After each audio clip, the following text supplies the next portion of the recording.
Bueno, yo creo que ya hemos dado la posibilidad de que se conecte todo el mundo y empezamos de nuevo. Pues daros gracias por estar con nosotros compartiendo esta sesión y la hora del café. Y os explico un poco el funcionamiento. La charla tendrá aproximadamente una duración de 1 hora. Al desconectar, por favor, los micrófonos y las cámaras, sobre todo el micrófono para evitar los ruidos externos, y la cámara es sobre todo para mejorar vuestras conexiones y el consumo de Internet. Al final de la sesión, los ponentes contestarán a las preguntas que vosotros podéis ir haciendo continuamente a través del chat. En la barra de tareas que veis abajo, donde está la cámara y el micrófono, a la derecha de la pantalla hay un icono que es el chat. Y a través de ese chat podéis ir haciendo las preguntas cuando vayáis teniendo una duda o se os ocurran. Y nuestra compañera Andrea Horta, que es nuestra especialista de productos, ella se las irá haciendo a los ponentes al final de la sesión. También comentaros que si os queda alguna pregunta o si os ocurre más adelante alguna consulta que queráis hacer a los ponentes, a través de nuestra cuenta de correo marketing@cardiva.com podéis dirigir vuestras preguntas a los ponentes, que nosotros se las reenviaremos y os contestarán gustosamente. También contaros que la sesión va a ser grabada y posteriormente la colgaremos en nuestro canal de YouTube, por si queréis volver a verla o compartirla con algunos compañeros que no hayan podido estar. Vale. Sin más, paso a presentaros a los ponentes. El primer ponente será Raúl Rodríguez, que es un endocrinólogo perteneciente al Servicio de Endocrinología del Hospital Universitario Central de Asturias, y él nos hablará de las indicaciones y los aspectos técnicos en estas terapias, en estas patologías. Y posteriormente, el doctor Amador Prieto, responsable de la sección de radiología del Hospital Universitario Central de Asturias, también nos hablará de los protocolos y las técnicas y la parte más práctica de ese tratamiento. Sin más, muchas gracias a todos y muchas gracias a los ponentes. Gracias.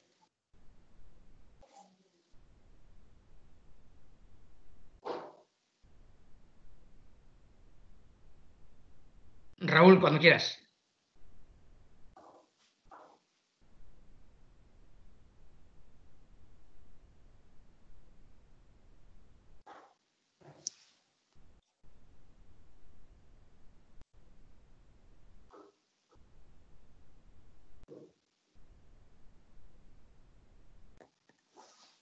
Vale, ¿me oís ahora?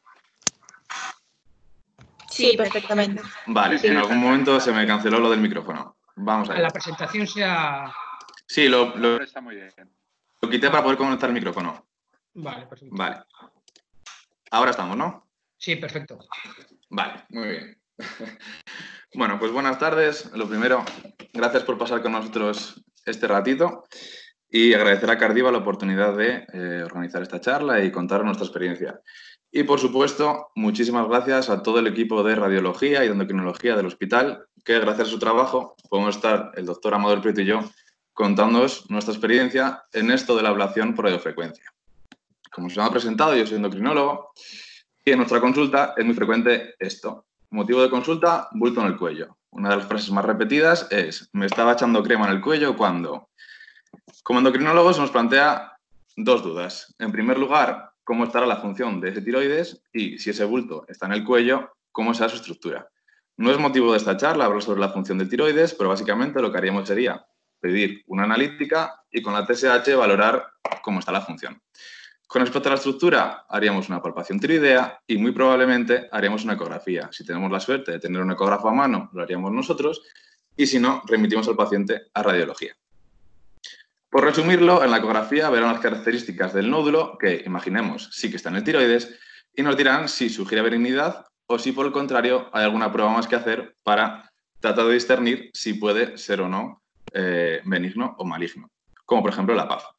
Por resumirlo, supongamos que el resultado es sugiere o no sugiere benignidad. Simplificando el caso, vamos a imaginar que este paciente que nos había venido con aquello de me he notado un bulto en el cuello, tiene un nódulo tiroideo normofuncionante que sugiere benignidad. La siguiente pregunta, ¿cuál es? Vale, tienes esto, ¿pero a ti te supone algún problema? o te lo has encontrado y en realidad te da igual, una vez que hemos visto que funciona bien y que sugiere benignidad, te da igual tenerlo que no. Por supuesto, si el paciente no tiene síntomas, esto es un hallazgo que no le supone ningún problema, por lo tanto, se podría no hacer nada y simplemente realizar un seguimiento pues, para ver si crece o para ver si aparecen en el futuro síntomas. Pero, si hay síntomas, el paciente tiene un problema. Como personas delante de otra persona, deberíamos buscar cómo solucionar ese problema. ¿Qué opciones básicas tenemos? Bueno, podemos plantearle estas dos. Observar, ver si esos síntomas van a más, van a menos y confiar en que con una conducta expectante o aprenda a convivir con los síntomas o por algún otro motivo se pasen. Por otro lado, la cirugía. Por supuesto, un proceso invasivo que tiene sus efectos secundarios o posibles efectos secundarios. Como toda cirugía, va a dejar una cicatriz y va a suponer un ingreso hospitalario. También, como toda cirugía, va a suponer unos posibles...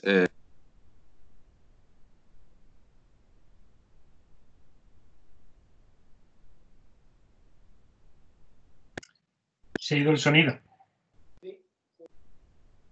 Creo que ha desactivado el micrófono.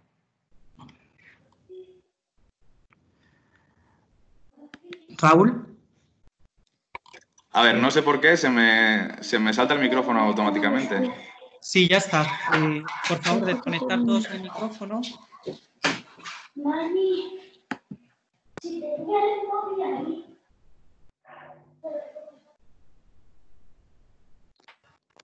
Muchas gracias. Es que no sé por qué en algún momento se salta el micrófono, si es por los demás. No sé. A ver. Perdona, continúa, Raúl. Más o menos, ¿en qué momento os habéis quedado? Nada, han sido 1 minuto, Raúl. Vale. ¿Esta diapositiva la teníais? ¿Anterior la habéis completado? Nos Sí, hemos pues, quedado en el momento de decisión de cirugía y las posibles complicaciones. Vale, muy bien. Ahí, en esa parte. Vale. Resumiendo, que entonces tenemos dos opciones. O mantenemos una conducta expectante y no hacemos nada más y vemos cómo evoluciona, o vamos a la cirugía. La cirugía es un proceso invasivo, como todos conocemos, que tiene sus posibles complicaciones o efectos adversos. Todo proceso quirúrgico supone una cicatriz, un ingreso hospitalario y tiene como posibles complicaciones la infección, riesgos anestésicos. Si estamos hablando de una cirugía de tiroides, pues siempre tenemos el riesgo de generar un hipoparatiroidismo, una lesión del nervio laríngeo recurrente o un hipotiroidismo. Por lo tanto, se nos plantea la duda. Tenemos dos opciones, una es no hacer nada, otra un proceso muy invasivo. A ver si encontramos algo que sea una vía de en medio, que resuelva los síntomas, pero que no suponga un peligro o potencial peligro tan grande. Y de este modo nacen los tratamientos menos invasivos para los nódulos tiroideos, como son estos que aparecen en pantalla. Centrándonos en lo que estamos hablando en esta charla, que sería la radiofrecuencia, encontramos cómo indicaciones para la radiofrecuencia pueden ser tratar nódulos benignos normofuncionantes que estén generando síntomas, porque si no generan síntomas, al fin y al cabo, ¿qué estamos tratando? Y que sean sólidos o mixtos. ¿Por qué no los más quísticos? Bueno, pues porque hay otras técnicas que quizás, en este caso en este tipo de nódulos, consigan mejores resultados aplicando otras técnicas como puede ser la etanolización. Pero ojo, porque no nos podemos quedar aquí. En la literatura encontramos muchos artículos que hablan del uso de la radiofrecuencia para otro tipo de nódulos, como pueden ser los nódulos autónomos. Aquí os traigo un metaanálisis en el que hablan de un porcentaje de normalización de la TSH de en torno al 50-60%, tratando nódulos autónomos, o para el tratamiento del cáncer. Hay muchos artículos que hablan del uso de radiofrecuencia para adenopatías, para cáncer de tiroides recidivante o para micropapilares. Aquí os traigo un ejemplo de cómo de implantado está ya, teniendo en cuenta que en 2015, hacía 5 años, en la guía de la ATA ya menciona la radiofrecuencia como un tratamiento para, en relación al cáncer de tiroides. Al fin y al cabo, si estás viendo esta charla, pueden ser por dos motivos. Uno, en tu hospital ya se hace la radiofrecuencia y tienes curiosidad por ver qué tal les ha ido a los demás.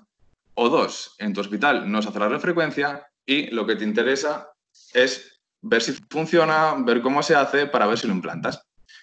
Podría haber mostrado muchos artículos de Corea, Italia, pero entiendo que si estás en la situación 2 y en la situación 1 también, te interesa ver qué resultados obtiene gente de tu propio medio. Y por eso vamos a contar nuestros resultados aquí en Oviedo.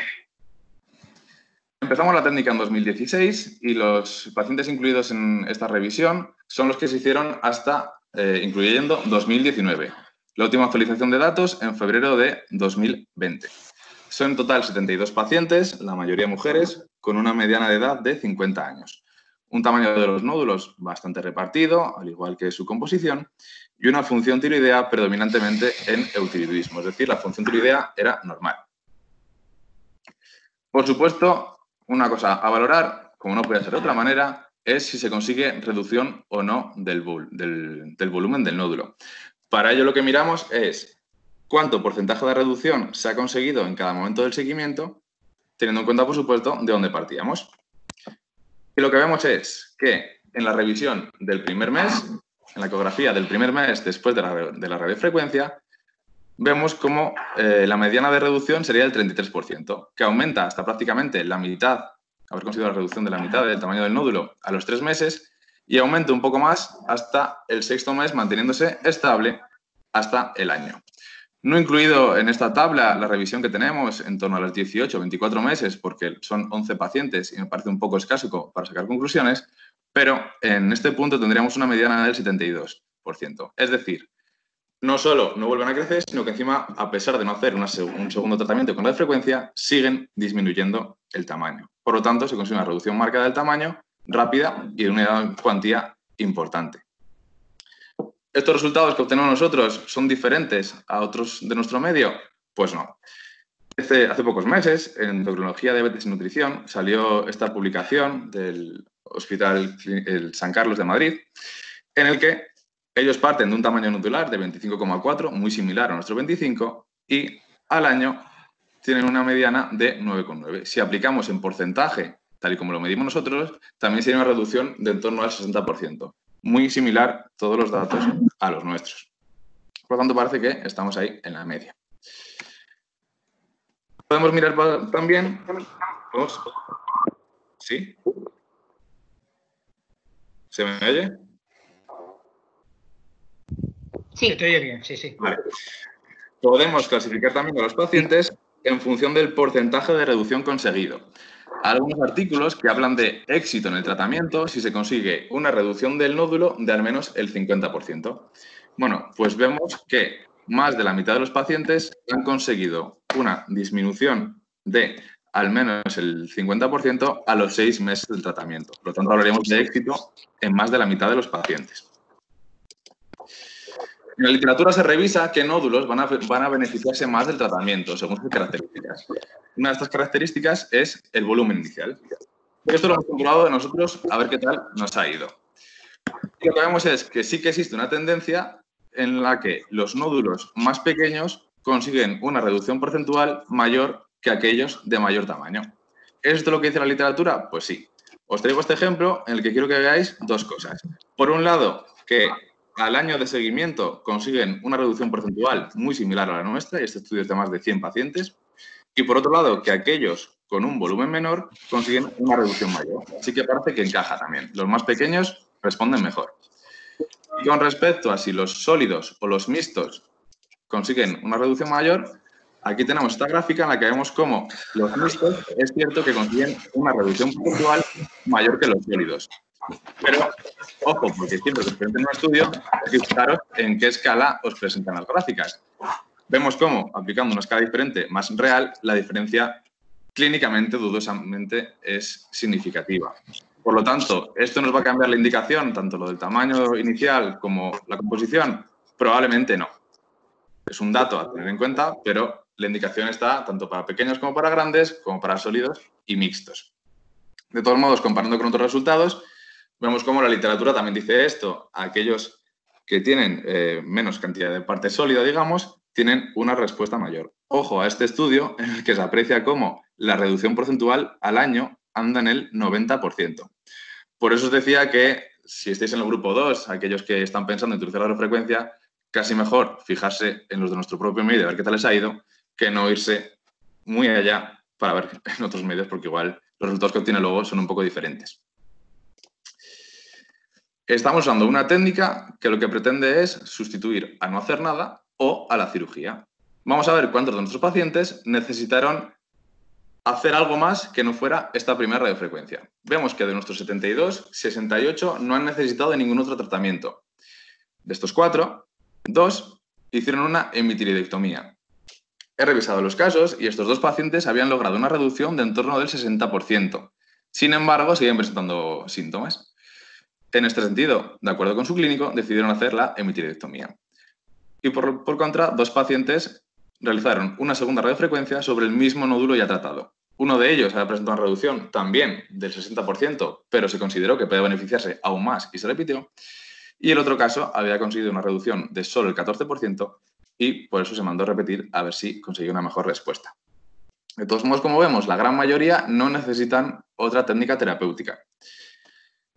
También se comenta si una vez que hemos hecho el tratamiento se reduce el volumen, si con el tiempo esto va a volver a crecer o se va a quedar igual o qué va a pasar con ello. En nuestros datos, ningún nódulo ha crecido después de la radiofrecuencia de modo que haya superado el tamaño inicial. Es decir, partiendo de un volumen inicial X, se produce una reducción y nunca superan ese X en el seguimiento.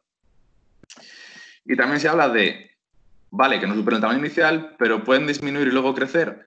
Para esto hemos tenido en cuenta un 10% de pérdida de reducción. Es decir, supongamos que hay un nódulo que ha conseguido una reducción del 80%. En algún momento vuelve a crecer y esa reducción sería de un 70% con respecto al inicial.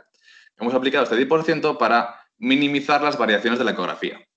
Bueno, pues aplicando esto, solo 4 pacientes presentan este crecimiento superior al 10% y el máximo era del 20%. Por lo tanto, bueno, tenía mucho margen para ser más pequeño que de donde partía. Como todo tratamiento, tenemos que ver si tiene efectos secundarios.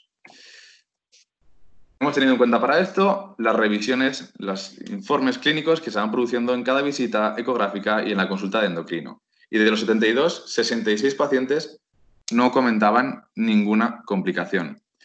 Leves, pues han tenido en cuenta 5. 4 de ellos eran hematomas descritos en la ecografía sin que el paciente comentara más perjuicios sobre ellos. Y uno, una otalgia, que también fue transitoria y recuperó. Y graves, comento el caso, es una paciente que al 7º día después de la radiofrecuencia presentaba cefalea, nerviosismo e hipertensión arterial que no controlaba con fármacos, por lo que acudió al servicio de urgencias. Se pensó que al haber estado manipulando el tiroides, igual se había producido una liberación de hormonas que justificaba la clínica. Por eso se realizaron los estudios.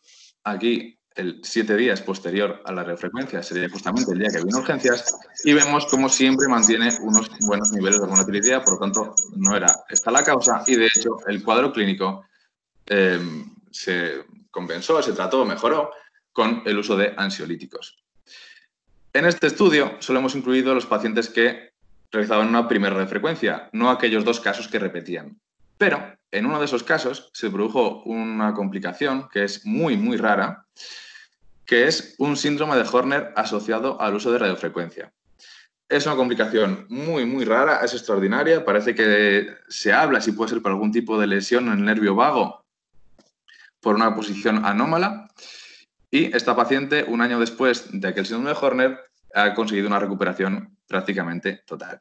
Conclusión de esta diapositiva, aunque hemos pasado más tiempo hablando de la gente que sí ha tenido complicaciones que aquella que no, es que más del 90% de los pacientes no ha tenido ninguna complicación asociada al uso de radiofrecuencia.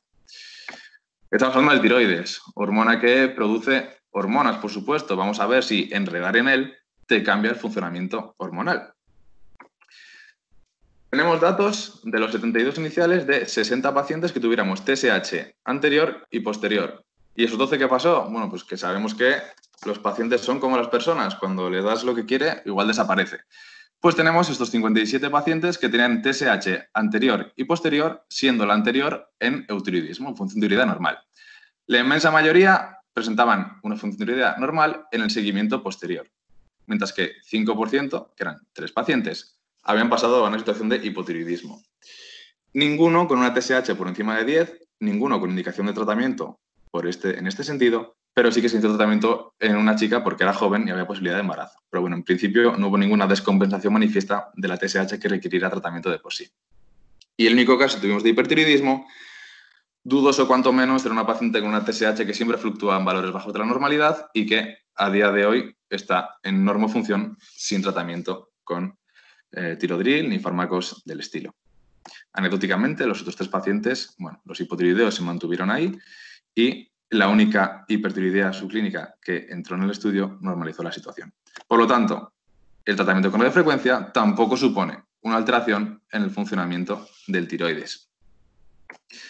Nosotros, como había dicho al principio, empezamos a hacer el tratamiento en 2016 y después de llevar unos cuantos pacientes nos preguntamos qué tal estaba yendo, para lo que no teníamos más que mirar las ecografías de seguimiento de nuestros pacientes, pero nos preguntábamos cómo lo vivían los pacientes, ya que nos resultaba una información muy útil para saber si al siguiente paciente mandarle a pasar el mismo proceso o pensar en alguna alternativa. Por esto, en diciembre de 2017, desde el Servicio de Endocrinología realizamos esta encuesta, que en la mayoría de los pacientes se realizó de manera telefónica, y como al principio se hizo en 19 pacientes, los que teníamos hasta el momento. Dividimos la encuesta en 2 partes. La parte superior vería si tuvo complicaciones o cómo vivió el proceso del paciente, y la parte inferior, básicamente, si esto ha servido de algo. Vamos a ver los resultados. Con respecto al dolor durante la técnica, 5 categorías. Prácticamente el 90% de los pacientes dijo que no había notado ningún tipo de dolor durante la técnica. Un paciente comentaba dolor moderado, otro dolor intenso y ninguno la categoría máxima de dolor, que lo calificamos como insoportable. Por lo tanto, la inmensa mayoría, ningún dolor durante la técnica. Complicaciones. Preguntamos si en los días siguientes, incluso semanas, habían notado algo. Lo que más nos contaban era molestia local. Esto ya se advertía anteriormente a la técnica, se les decía que, obviamente, es un proceso que algo de molestia local puede generar. Y, de hecho, más del 60% de los pacientes lo comentaban. Eso sí, la inmensa mayoría lo calificaba como leve.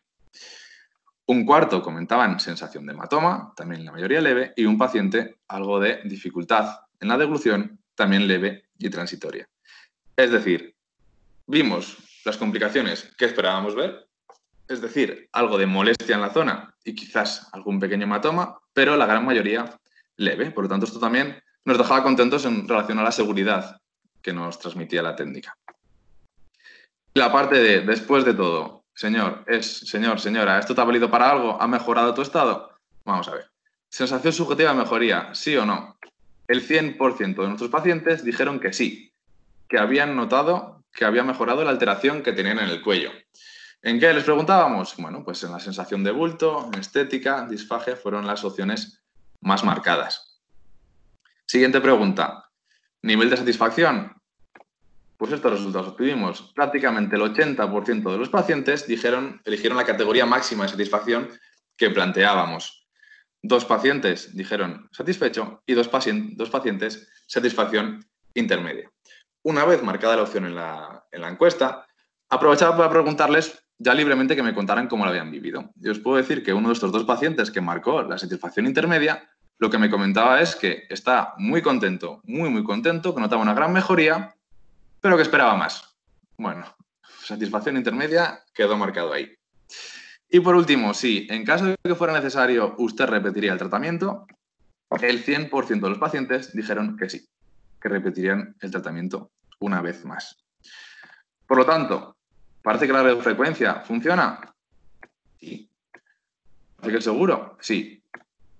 ¿Y os gustará a los pacientes si me pongo a hacérselo? Bueno, hemos visto que en nuestra encuesta sí. Estamos trabajando para hacer las mismas escalas de valoración que hacen los estudios, que relacionan, tratan de ver si estéticamente hay mejoría y si en los síntomas compresivos también lo hay.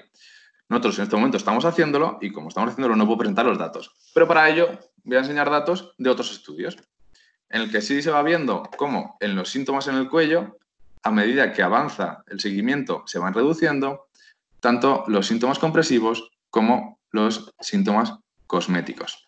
Espero que próximamente podamos contar con nuestros propios datos en este sentido y decir que definitivamente el paciente tenía un problema, le hemos hecho un tratamiento que funciona, es seguro y ha mejorado su problema, que eran los síntomas que le producía este nódulo en el tiroides.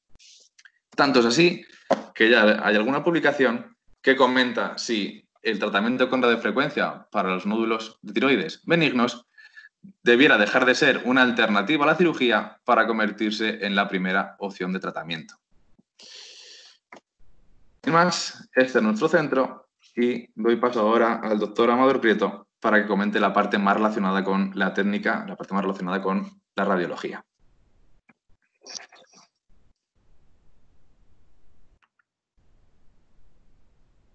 ¿Qué tal? Buenas tardes. Mi nombre es Amador Prieto, soy radiólogo en el UCA, me dedico a los procedimientos intervencionistas y como ya ¿se me oye bien? ¿Se me oye? ¿Se ve esto? Muy bien. Sí, Vale, se ve muy bien, sí. vale, por confirmar.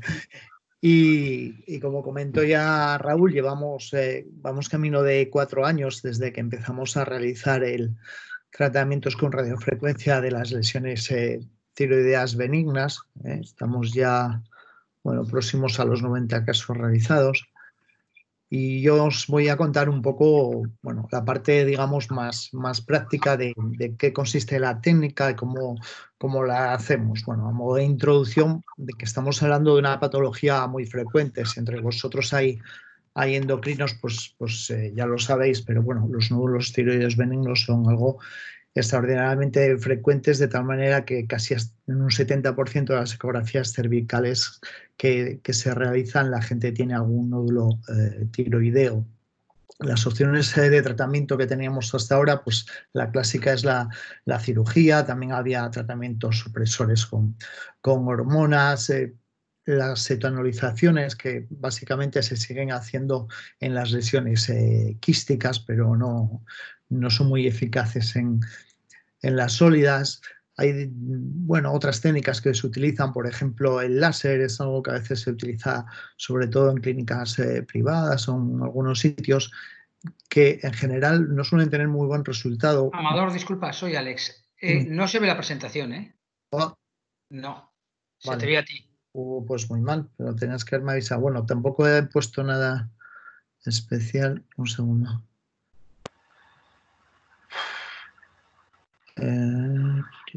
Escritorio.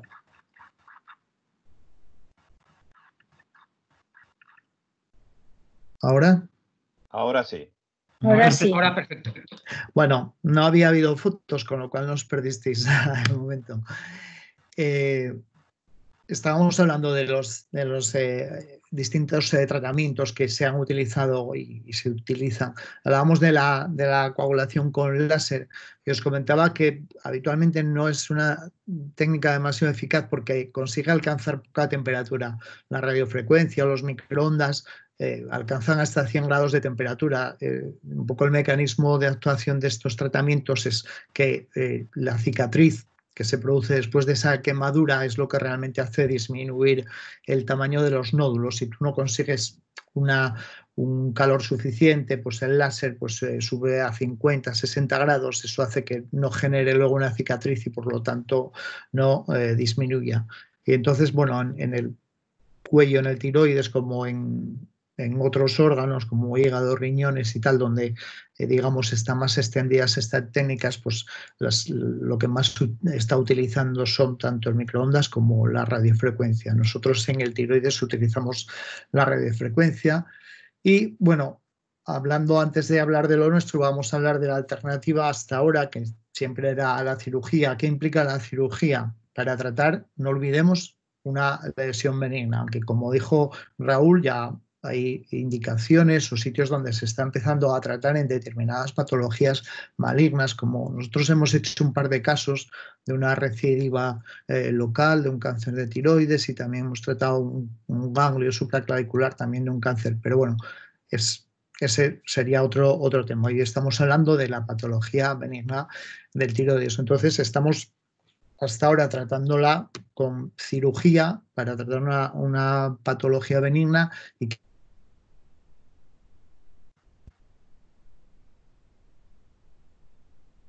Se ha quedado colgado. Ahora no se oye. Un segundo, sí. Perdonad un segundo. efectos indeseables de la cirugía. Amador, ha habido un segundo que se te ha parado.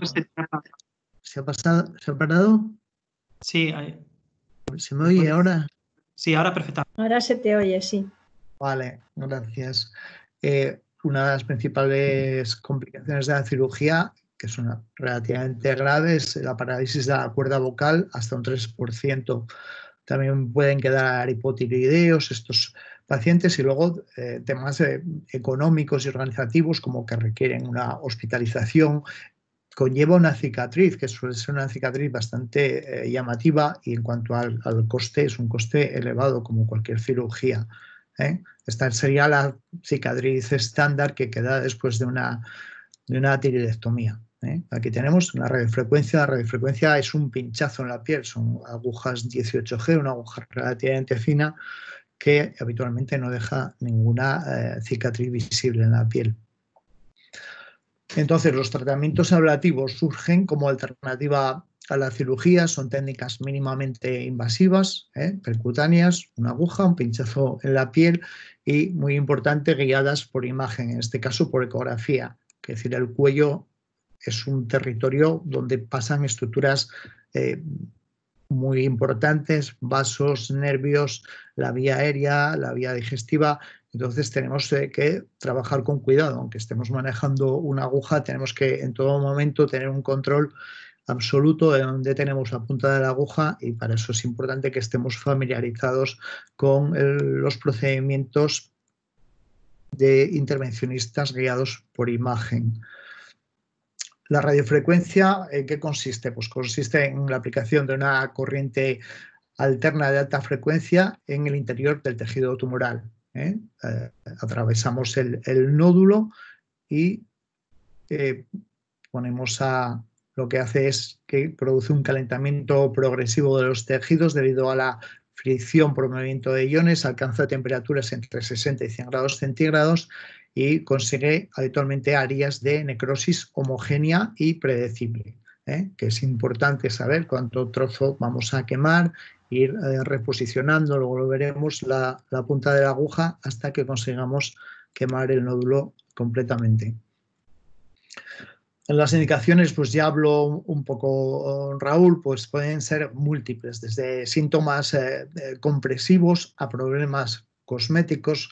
Muchas veces la gente le molesta ese bulto ahí, pero les cuesta explicarte realmente qué es lo que les pasa. Habitualmente es como una sensación de cuerpo extraño, de nudo en la garganta, de masa palpable, pero la gente a veces cuenta una clínica que les condiciona bastante la vida, a veces sobre todo la gente en la cama nota mucha clínica, que no solo es un problema, digamos, estético, sino que bueno, a veces la gente tiene nódulos bastante grandes que producen bastante clínica. Una indicación posible sería el del adenoma tóxico tiroideo, aunque esta es una indicación más rara. También que el paciente rechace la cirugía. Pues ahora si en la consulta de su endocrino se le ofrece una alternativa como puede ser esta, o incluso antes la gente con una lesión benigna pues no se planteaba meterse a veces en una cirugía tan grande, ¿no? Pero hay gente que lo puede rechazar y optar por el tratamiento ablativo mucho menos agresivo. El tamaño, bueno, pues es raro que por debajo de 1 centímetro los nódulos vayan a dar clínica. Habitualmente se suelen tratar lesiones entre 2 y 6 centímetros. ¿Qué requisitos previos para realizar el tratamiento? Pues previamente tenemos que tener una ecografía en la que se valoren las características de benignidad del nódulo. Pueden ser nódulos exclusivamente sólidos, a veces encontramos lesiones sólido-quísticas. Habitualmente cuando tienen un componente quístico lo que hacemos es, antes de empezar el procedimiento, vaciamos, hacemos una punción evacuadora de la parte quística del nódulo para que así la parte sólida luego se queme mejor. Además, uno de los requerimientos es que sepamos a ciencia cierta que estamos ante un nódulo benigno. Nosotros eso lo hacemos con... los pacientes tienen que tener 2 PAF de benignidad separadas por 6 meses. Es decir, tenemos que estar seguros de que ese nódulo no es un cáncer. Y para ello hacemos 2 PAF previas al tratamiento. Hacemos una ecografía, a veces los pacientes vienen con ecografías hechas en otros sitios o por otros profesionales. Siempre hacemos una ecografía al personal o radiólogos que vamos a hacer el procedimiento para estar seguros de que ese nódulo es accesible, de que no hay ninguna estructura anatómica que nos va a impedir hacer el tratamiento. Vamos a planificarlo. Es muy importante que hagamos una adecuada medición del nódulo. la característica, digamos, más sensible es medir el volumen, es decir, medimos los tres ejes de adhesión y calculamos en centímetros cúbicos el volumen, que nos va a servir para los controles post-tratamientos, ver cómo efectivamente esa lesión está disminuyendo y cuánto va a disminuir. Bueno, también los pacientes van a tener una analítica básica, bioquímica, coagulación, las hormonas tiroideas. Siempre en estos procedimientos intervencionistas se les tiene que dar un consentimiento informado en el que se explique bien la técnica que le vamos a hacer, por qué se la vamos a hacer, las posibles complicaciones que pueden tener y que consientan en ello. Y nosotros el procedimiento lo hacemos bajo sedación consciente por parte de un anestesista, es decir, nosotros lo hacemos los miércoles, pues esta mañana hemos estado haciendo 3 casos, tenemos un anestesista con nosotros que nos seda al paciente durante el procedimiento y hemos dicho que se alcanzan temperaturas de 100 grados centígrados. La gente, si no está sedada, nosotros hemos intentado hacer alguna vez con anestesia local y no hemos conseguido. A la gente le duele mucho, se mueven, estás en un territorio peligroso para que la gente se ponga a moverse con la aguja ahí metida. Entonces, los pacientes pasan una consulta de preanestesia y el día del procedimiento viene el anestesista a sedarlos mientras se lo hacemos. En el consentimiento hay que explicarles que este no es un tratamiento inmediato, es decir, que dentro de una semana no se les va a haber quitado el nódulo. Esto, como ya nos ha explicado Raúl, va a ir disminuyendo a lo largo de meses y años. Habitualmente ya en el primer mes se ve una disminución, en los 3 meses ya se ve una disminución importante, pero bueno, hay que explicar a los pacientes que el tratamiento va a ser eficaz, pero que lleva su tiempo.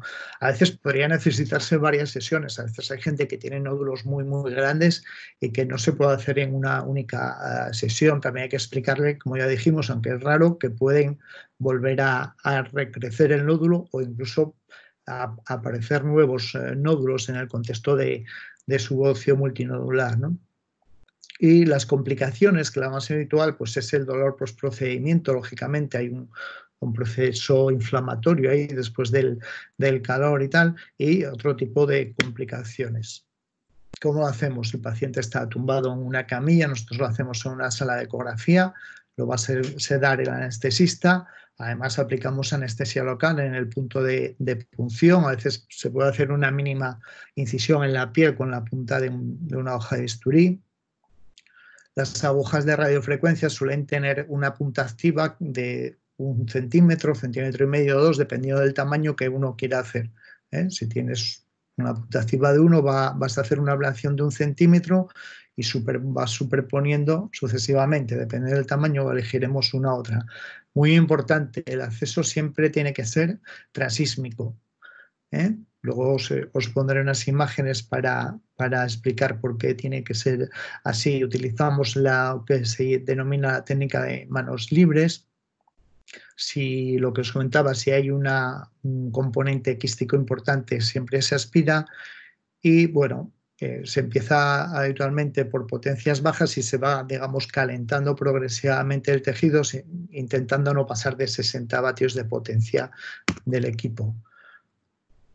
Hay gente que lo hace en salas de quirófano, salas de radiología intervencionista. Nosotros pensamos que si tenemos una sala de ecografía adecuada, con tomas de gases, quiero decir, es un pinchazo en la piel, tampoco estamos haciendo una cirugía, tampoco se necesita tener unas condiciones de esterilización extrema, no hace falta un quirófano. Ahí vemos el ecógrafo, el equipo del anestesista y la camilla donde va a estar tumbado el paciente. Esta es la aguja, como veis son agujas finas, la anestesia local, la hoja del bisturí, es decir, no se necesita mucho material. Y aquí vemos, tenemos el transductor que nos guía y la aguja, vamos desde el istmo hacia afuera, hacia el brazo del paciente. Hay 2 técnicas, originalmente, de una del grupo italiano y otra del grupo coreano, que como veis, bueno, son bastante diferentes. Unas utilizan agujas muy gruesas, 14G, nosotros empezamos haciendo esto, pero lo dejamos al poco tiempo y ahora utilizamos el sistema del disparo móvil o ablación móvil, que son agujas mucho más finas y que vamos haciendo varias ablaciones en distintos puntos hasta que conseguimos quemar todo el nódulo, y siempre respetando ese triángulo de riesgo que pone ahí. ¿Y cuál es el triángulo de riesgo? Pues el triángulo de riesgo es por donde pasan los nervios laringeos. Los nervios son estructuras muy sensibles al calor, entonces hay que intentar no quemar cerca de los nervios porque podrías dañarlos permanentemente y provocar una disfonía, una parálisis recurrencial. Los nervios van ahí en esos triángulos al lado de la tráquea, entonces debemos evitar llegar a esa zona. Por eso el acceso es transísmico. Si entramos desde el istmo, la propia tráquea va a impedir que la aguja nos lleve a esa zona. Entonces vamos habitualmente desde la parte más profunda a la más superficial y desde la parte más medial a la parte más periférica. El control ecográfico nos permite ver. Como vemos, lo que tenemos ahí a la izquierda es la arteria carótida. Tenemos estructuras que deberíamos intentar no tocar con la aguja, pero es como la ecografía nos permite una visualización perfecta tanto de la lesión como de la aguja en toda su extensión. Y aquí vemos un esquema que nos explica un poco cómo funciona la técnica esto del disparo múltiple. Vamos haciendo pequeñas ablaciones, vamos retirando, oblicuamos, vamos a otra zona, vamos retirando un poco. Este sería el mecanismo. Esa es la parte activa de la aguja, pues iría haciendo pequeñas esferas de 1 centímetro de necrosis cada una y vamos avanzando hasta que conseguimos la necrosis de toda la lesión, siempre evitando la zona de los triángulos esos pegados a la tráquea por donde pasan los nervios laringeos. Esa estructura gris que está donde los grandes vasos es el nervio vago, que es una estructura que es muy difícil de que se vaya a dañar porque el flujo sanguíneo de los grandes vasos hace que se enfríe y no se alcance suficiente temperatura a ese nivel como para dañarlo. Aquí vemos un vídeo de un caso real. Vemos cómo en todo momento tenemos que estar viendo dónde tenemos la punta de la aguja, y cuando se produce la necrosis lo que se hace es que se generan unas burbujas de gas que son esas áreas blancas hiperecogénicas que van apareciendo ahí, que nos indican que esas zonas ya están siendo quemadas. Vamos retirando y quemando. Corregimos, volvemos a ir al fondo, volvemos a quemar y vamos progresivamente produciendo esa ablación de toda la lesión, siempre con control ecográfico permanente. El objetivo de la técnica, por supuesto, es reducir el tamaño del nódulo para minimizar en lo posible los síntomas tanto comprensivos, estéticos o funcionales. Estamos tratando con lesiones benignas. Estas técnicas surgieron en el TREI, se siguen utilizando y son muy útiles en el tratamiento de los cánceres de hígado, cánceres de riñón, cánceres de pulmón. En esos casos, cuando estás tratando un cáncer, tienes que estar absolutamente seguro de que has quemado el 100% de las células, de que nada queda, porque si no, el tratamiento no habrá sido eficaz. En el caso del tiroides, esto no es tan importante porque es una lesión benigna. Realmente lo que queremos es hacer que disminuya el volumen y por lo tanto disminuyan los síntomas del paciente. No tenemos que correr tantos riesgos de estar seguros de que hemos quemado absolutamente todo el nódulo. Solo queremos que disminuya el volumen y con ello la clínica. Aquí esta es una paciente nuestra, el bulto que se le veía, ya veis que desde un punto de vista estético los resultados son muy buenos y si la estética mejoró, seguro que los síntomas también han mejorado. ¿Qué hacemos después del procedimiento? Pues en cuanto sacamos la aguja es muy importante hacer una compresión activa. Ponemos ahí a nuestra enfermera que comprima durante un buen rato y luego les ponemos una bolsa de hielo, unas bolsas especiales que vienen con hielo que se lo aplicamos ahí y las mandamos a la unidad de cirugía mayor ambulatoria, donde quedan un par de horas ahí hasta que se recuperan. Entonces lo que hay que valorar básicamente es el hematoma. En el cuello hay muchos vasos, no solo los grandes vasos, hay muchos pequeños vasos en la parte anterior del cuello que a veces se pueden lesionar y se puede producir un hematoma, aunque raramente eso es causa de una complicación importante. Hay que vigilar que no se produzca disfunción de las cuerdas vocales porque se haya tocado el laringio. Hay que prescribir siempre analgesia para los primeros días para que los pacientes estén cómodos y luego ya pasarán al cabo de un mes aproximadamente, pasarán a hacer la consulta con su endocrino, se les verá cómo está su hemograma, cómo están las hormonas tiroideas, palpación y ecografía. Nosotros hacemos controles ecográficos al mes, 3 meses, 6 meses y al año, y luego ya de año en año. Y vemos bien la disminución del volumen que se va produciendo progresivamente. Como ya dijo Raúl, tenemos pocas complicaciones. Digamos, esto sería no es de nuestra serie, sino sería lo genérico que está descrito en la bibliografía. Se habla en torno al 3% de complicaciones. La mayor parte son complicaciones menores, como dolor, hematoma, a veces fiebre reactiva, edema en la zona del cuello, a veces se pueden producir quemaduras, vómitos, bueno, complicaciones menores. Como complicaciones mayores sería el hipotiroidismo, que ya veis que nosotros apenas hemos tenido, la parálisis, que sí que es una complicación, digamos, más importante, cosas más importantes como que se pueda quemar la tráquea, el síndrome de Creutzfeldt-Jakob, que también es rarísimo, pero nosotros sí que tuvimos uno, aunque fuera temporal, o bueno, lesiones del plexo braquial. Ahí, bueno, cuando uno hace estas técnicas siempre puedes tener una complicación grave en este territorio o en el hígado o en cualquier otro lado, pero bueno, son bastante raras. De hecho, nosotros afortunadamente no hemos tenido apenas complicaciones importantes. En cuanto a lo que pone la bibliografía, pues habla de disminución entre el 50 y el 98%. Bueno, ya os decíamos, nosotros ya vamos por 3 años y pico de controles y bueno, la gente que va por los controles, digamos, más antiguos, pues habitualmente están por encima del 70% de disminución del volumen, que es una disminución muy importante.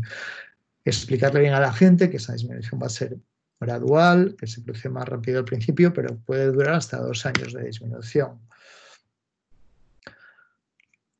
Bueno, como conclusión, que es una buena alternativa a la cirugía, siempre que estemos seguros de que estamos ante una lesión benigna. Es una técnica asequible para aquellos radiólogos que estén familiarizados con procedimientos intervencionistas y guiados por imagen.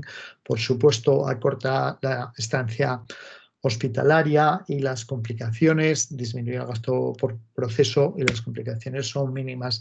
La vía clínica que utilizamos nosotros, pues bueno, el paciente ya nos lo explicaron, parte de la consulta del endocrino, que si ve que estaría indicado en ese paciente los síntomas que le producen que estaría indicado, hacemos una ecografía, vemos que efectivamente la lesión es accesible, pasaría a una consulta de preanestesia y nosotros ingresamos a los pacientes el mismo día por la mañana, ingresan en la unidad de cirugía mayor ambulatoria a las 8 de la mañana, realizamos el procedimiento, comprimimos, ponemos hielo y devolvemos al paciente a la cirugía mayor ambulatoria. Los vigilan allí, que todo está bien, en un par de horas se van para casa con tratamiento analgésico durante unos días. Ese sería el mecanismo, es algo que se hace en una mañana. El paciente viene y se marcha antes de la hora de comer. Voy a enseñaros algunos casos nuestros de, bueno, básicamente esta era una chica de 38 años. Vamos a ir viendo un poco las imágenes. Teníamos un nódulo en el óvulo tiroideo derecho de 15 centímetros cúbicos ahí, que tenía algunas zonas quísticas, como veis. No sé por qué, pero no puedo señalar porque no veo mi ratón. Pero bueno, ahí veis la lesión. Entonces, abajo en el B, y estamos haciendo el procedimiento, veis las burbujas esas hiperecogénicas que se generan durante el procedimiento, como estamos entrando desde el istmo hacia afuera. Y en el C, ese es el control en el primer mes, donde en este caso la lesión medía 5 centímetros cúbicos, es decir, había disminuido un 70% en el control al mes. Y en el siguiente control es el de los 3 meses y de 1,8 centímetros cúbicos, que se aproximaba al 90% de disminución de volumen. Un caso muy eficaz. Este era un varón de 41 años con un nódulo único en el lóbulo tiroideo izquierdo, con PAF negativas, y realizamos, vemos también es una lesión mixta con áreas quísticas, con algunas zonas de calcificación.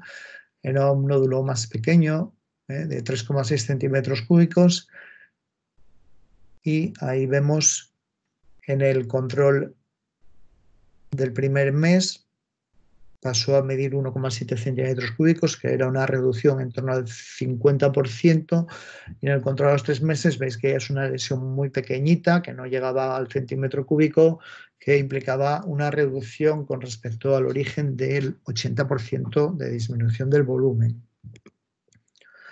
Otro caso, otro varón con un nódulo en el lóbulo tiroideo derecho. También vuelve a ser un nódulo mixto con una pequeña zona quística.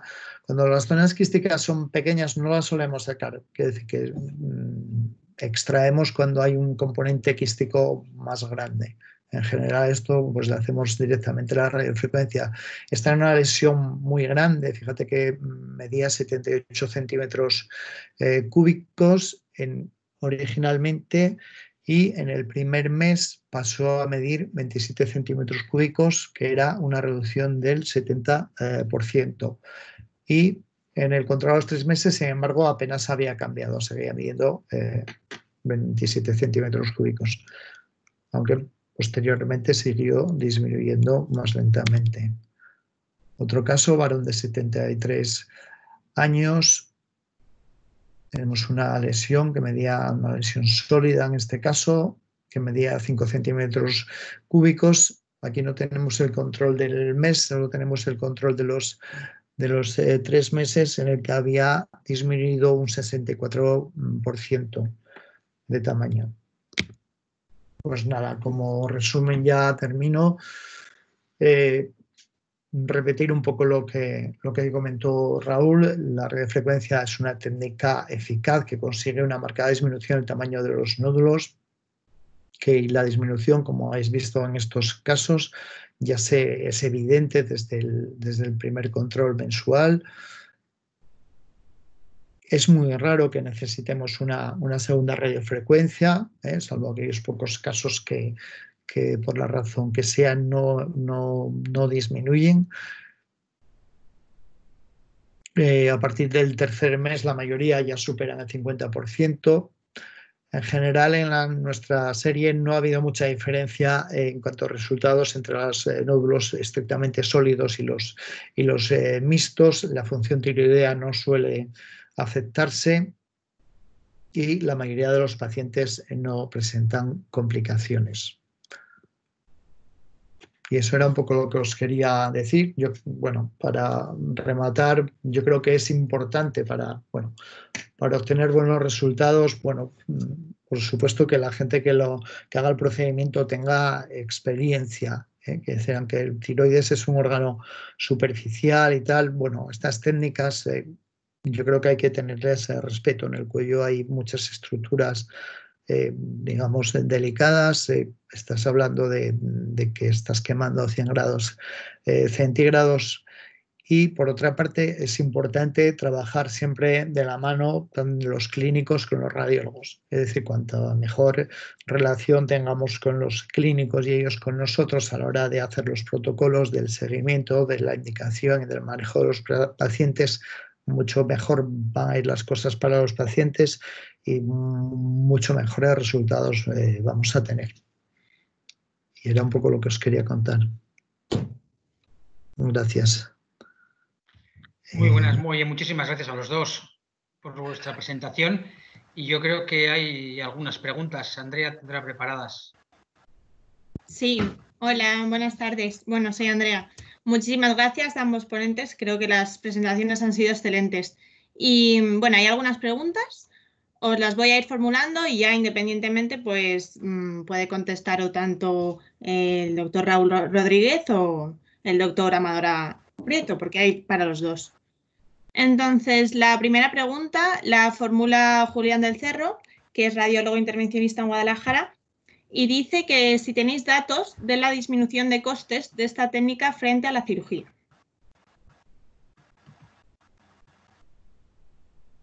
Yo, no, quiero decir, no los tengo, vamos, no los tengo, pero no me cabe duda de que ahorra muchos costes. Es decir, cualquier cirugía que ocupa 3 horas de quirófano mínimo, que ocupa una cama de hospital durante unos cuantos días, anestesia general, seguro que, bueno, frente a algo como lo que yo acabo de contar, el gasto nuestro pues es el de la aguja y el equipo y poco más. Es decir, pacientes que ingresan por la mañana, que se van al cabo de 3 horas a su casa. Es decir, yo no me sé los datos, alguna vez los he leído, pero yo ahora no los sabría repetir de memoria, pero seguro que la diferencia es muy importante. Muy bien. La siguiente pregunta la formula el doctor Joan Novo y se complementa un poco con la siguiente pregunta también que la formula Miguel Amolar, que es un endocrino en este caso. Así que las voy a leer seguidas porque yo creo que vais a poder contestar ambos y así las hacemos juntas. El doctor Joan del Novo nos pregunta que en el caso de la enfermedad multinodular se deben realizar varias sesiones. En caso de ser así, ¿con cuánto tiempo se deberían espaciar estas? Y la seguimos de la siguiente pregunta, que nos dice que su principal duda es que respecto a la selección de pacientes, los pacientes, existen pacientes con nódulos únicos, pero que en su experiencia son una minoría. La mayoría tienen o bien nódulos bilaterales o nódulos múltiples unilaterales en forma de conglomerado. ¿Tenéis alguna experiencia u opinión al respecto de la técnica en estos pacientes? Entonces, un poco tenemos ambas vertientes, ¿no? Si tenemos varios nódulos, hacemos varias sesiones y con cuánto tiempo los espaciamos, o en el caso de tener nódulos con distinta anatomía, ¿cómo lleváis a cabo estas cirugías? Bueno, sí que es cierto que en muchos pacientes el nódulo no es único y sí que se trata de un conglomerado de nódulos que hay que tratar. En nuestro registro de datos, al principio escogía más bien pacientes con un nódulo único, ya que estábamos empezando, pues para ver un poco la respuesta más centrada en un nódulo único, pero a medida que fue avanzando la experiencia y se vio que funcionaba, sí que se fue ampliando y también se hacían conglomerados de nódulos.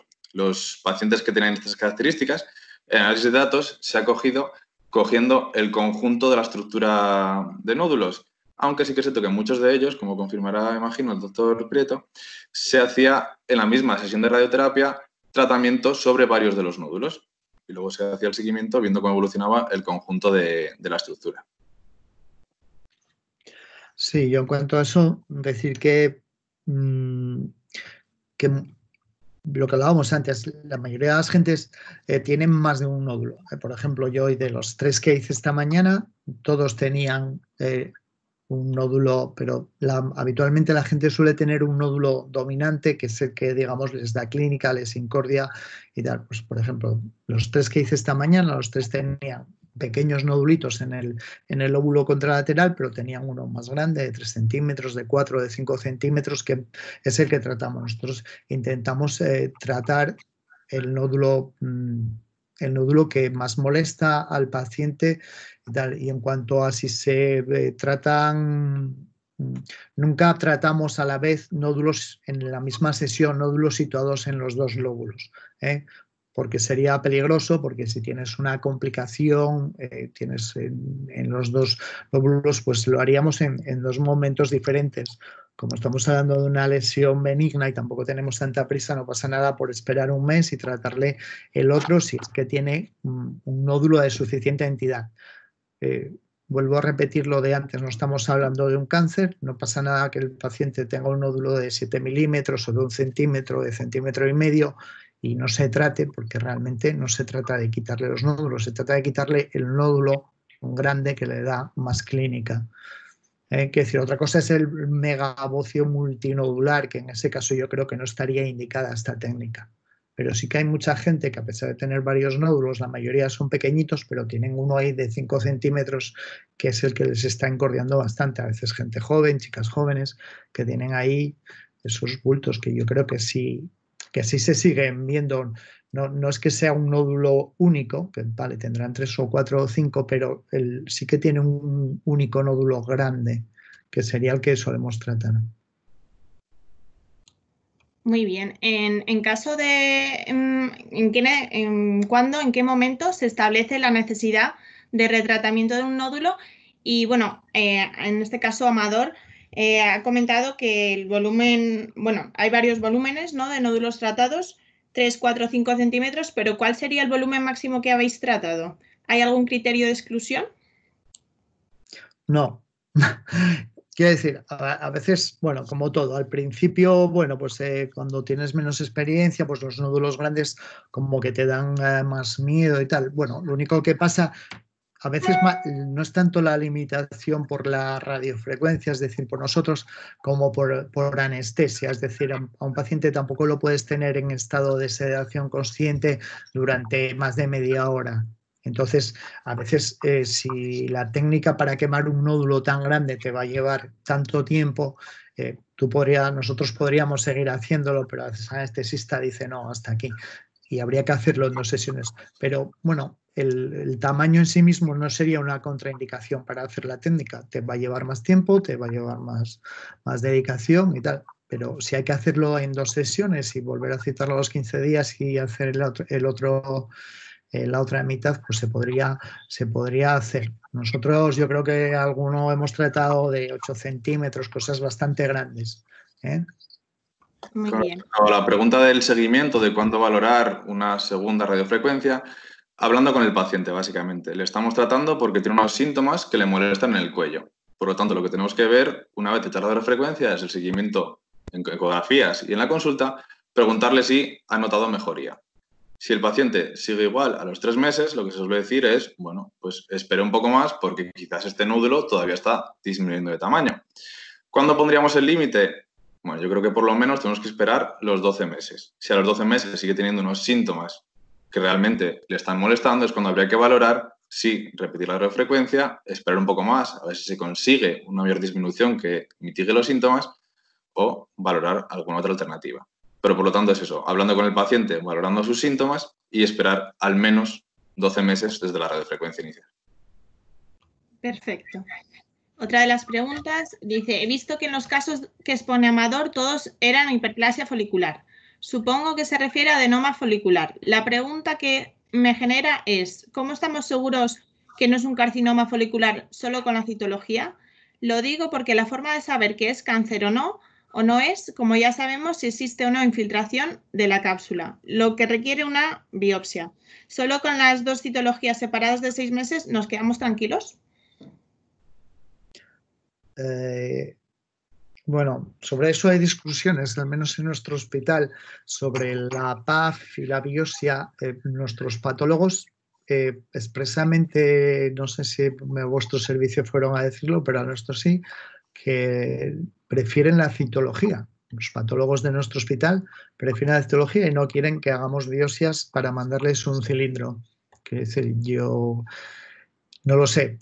Quiero decir, yo creo que dos PAF separadas por 6 meses, bueno, se supone que en las 2 negativas, y luego tenemos, bueno, que llevamos casi 4 años haciendo procedimientos y ninguno de esos casos acabó desarrollando un cáncer en ese nódulo.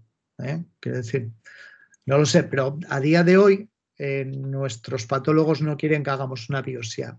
Yo no soy patólogo y tal, pero sé que mandaron un comunicado diciendo que ellos en el tiroides prefieren las citologías. Eso es. Estamos hablando de pacientes... Creo que no se está refiriendo a eso, ¿eh? Sale un Bethesda 2. Por lo tanto, son pacientes... Exacto. ¿No te plantearías hacer una hemitiroidectomía para ver en la biopsia si hay infiltración de la cápsula ni nada de esto? Son pacientes en los que no harías nada con ellos, no mirarías más microscópicamente porque es un Bethesda 2 en los que se da con una probabilidad muy alta que son nódulos benignos. Vale. Muy bien. La siguiente pregunta.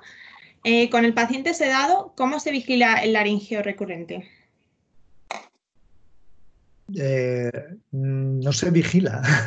Quiero Yo decir, creo que es un doctor de portugués y yo creo que se refiere a que en cómo controláis que no hay ningún problema a nivel laringeo.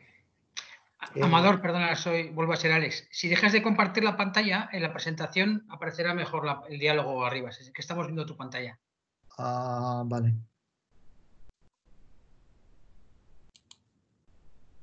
Ahora. Perfecto, sí, sí. Vale, vale. A ver, no, durante el procedimiento no hay que ver qué pasa con el laringeo recurrente. Cuando expliqué la técnica, nosotros tenemos que evitar quemar cerca del laringeo recurrente. Si lo lesionas, pues lo vas a saber cuando el paciente llegue a reanimación o 2 días después o dentro de una semana cuando el paciente tenga una disfonía y sospechemos que ha habido una lesión. El laringeo recurrente no se ve con la ecografía, es decir, tenemos que saber por dónde pasa y evitar, por eso se llama el triángulo de peligro y tal, tenemos que evitar ese triángulo por donde en la mayoría de los pacientes pasan los nervios laringeos. Es decir, hay que evitar que la aguja vaya ahí. No tenemos que quemar ahí, volvemos a decir, es una lesión benigna, no tenemos que arriesgarnos a quemar en una zona, tenemos mucho nódulo donde quemar, no se requiere un control, tenemos que saber dónde no podemos llevar la aguja, no podemos llevar la aguja a esa zona de los triángulos pegados a la tráquea por donde pasan los nervios laringeos, no tenemos que estar controlándolos durante el procedimiento. De hecho, eso, nosotros vamos camino de 90 casos y nunca hemos tenido ninguna lesión del laringio, aunque probablemente es una de las complicaciones mayores más descritas. Pero bueno, hay que evitar siempre eso, pero no necesita un control permanente. Muy bien. Bueno, por no alargar mucho más esta charla, además, como ha comentado Alex, también si queda alguna pregunta sin contestar, la podéis mandar al correo marketing@cardiva.com y ahí se lo haremos llegar a los ponentes y seguro que os contestan. Pero bueno, por hacer la última pregunta de esta sesión, preguntan si tenéis alguna publicación conocida, porque bueno, porque la teoría es evidente, pero a la hora de implantar la técnica sería importante disponer de ella. Entonces, no sé si para terminar la sesión podríais recomendar alguna publicación que os parezca relevante. Nosotros no tenemos ahora mismo ninguna publicación. Puedo asegurar que estoy trabajando arduamente para conseguir tenerla en breve. Me faltan, por ejemplo, los datos tener que definir los datos de mejora cosmética de síntomas compresivos. Lo más está prácticamente hecho y espero, a no mucho tardar, poder comentar que efectivamente ya estará publicado. Con respecto a... Eso es. Para empezar a leer, pues yo, por ejemplo, empezaría a leer esta publicación de endocrinología, diabetes y nutrición, que es cortita, ves lo que hicieron ellos y es una referencia de lo que podría ser el caso de empezar a hacerlo en tu centro. Ves cómo les ha ido a ellos, que acaban de empezar ahora también, por ejemplo, en 2016 tienen pacientes con un año un poco menor que la nuestra, pero bueno, sí que vas viendo en ellos cómo lo hacen y así justificas en tu centro que el tratamiento funciona. Sería muy interesante, como decías antes, tener análisis de costes de cara a hablar con gestores para conseguir dar más potencial a este tratamiento contra la cirugía, pero bueno, eso habría que buscarlo un poco más. Bueno, pues me reitero, muchísimas gracias a los ponentes, a Amador, a Raúl, una presentación excelente. Muchas gracias a todos los asistentes por las preguntas y por la atención y por dedicarnos esta tarde. Pues sin más, despediros y daros otra vez e insistir en las gracias. Buena tarde. Hasta luego. Venga, Cuidaros. no. Cuidaros. Muchísimas gracias. Gracias. Muchas gracias. Gracias. Gracias. Adiós a todos. Un abrazo, gracias.